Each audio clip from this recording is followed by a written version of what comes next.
তুমি ইফতার করবে আলু দিয়ে। গাইস এগুলো হচ্ছে আমাদের রমজানের। হ্যালো এভরিওয়ান, আজকে আমরা রমজানের বাজার করে ফেলছি। মানে আজকে হচ্ছে রমজানের 2 দিন আগে। তো এগুলো হচ্ছে সব ইফতারি এন্ড এগুলো হচ্ছে চাউল। দেখো এগুলো হচ্ছে চাউল। এগুলো হচ্ছে চাউল। এগুলো অলরেডি দুপুরে করে ফেলছি। আর এখানে দেখেন গাইস আলু। মনে হয় আমাকে শুধু আলুই খাওয়াবে। তোমাকে পুরো রমজান আলু খাওয়াবো। পুরো রমজান আলু খাওয়াবে। তো এগুলো দেখি না একটা। দেখো তুমি কি আমার সামনে নিচে দেখলে? নিচে রাখো, একটা নিচে রাখো। তো এগুলো মশলা না? এগুলো কি খেজুর, তারপরে মুড়ি দিয়ে কেন? হ্যাঁ দুই খেয়ে লাগবে না? একটা তোমাদের জন্য। তারপরে এখানে হচ্ছে সেমাই। এটা কি বলে? বাংলা সেমাই। তোমার পছন্দের না? হ্যাঁ। তারপরে এখানে হালিম, ফালুদা, তারপরে পিন্নি। তাড়াতাড়ি বের করো।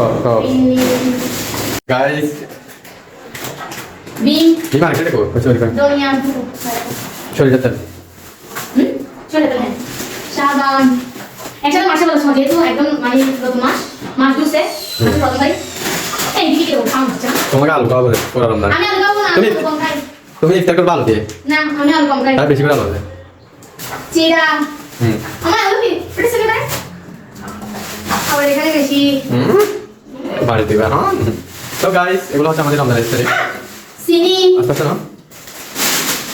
আর এগুলো হচ্ছে কি ছোলা বুট। চিনি আর একটা নেই। এত কষ্ট না নাই চিনি আচ্ছা কিরে সারকে যে এখানে সারকে যে আলগা তো হয় হয় যাবে তো। একসাথে দিয়ে ফেলতে দে, আলাদা করা পড়ে।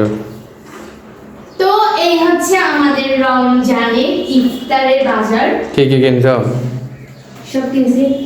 কি বলো? কি বলতে যেগুলো যে এতগুলো সেটা বলতে পারবো। যেমন দেখো লাশে সামান। আচ্ছা বলতে হবে না। ফালুদা, ধনিয়া, তারপর হচ্ছে ফালুদা, তারপর হচ্ছে পিন্নি, হালিম, তারপর খেজুর, পেঁয়াজ, রসুন, সরিষার তেল, তারপর হচ্ছে ছোলা বুট, চিনি আর কি?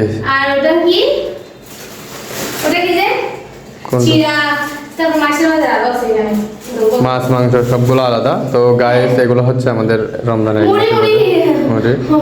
এদিকে আলুগুলো বেশি ফোকাস দিচ্ছে। আলু তোমার পিছনে চাউলের বস্তা। এক বস্তা গাইস, এটাতে করে এক বস্তা আছে। আমি তো এটাতে পুরো বাকি রে এতগুলো আর কে খাবে? হ্যাঁ বলছে এগুলো বছর খাবে। এটা হচ্ছে চাউল। তো এই হচ্ছে আমাদের রমজানের বাজার। সবাইকে রমজানুল মুবারক।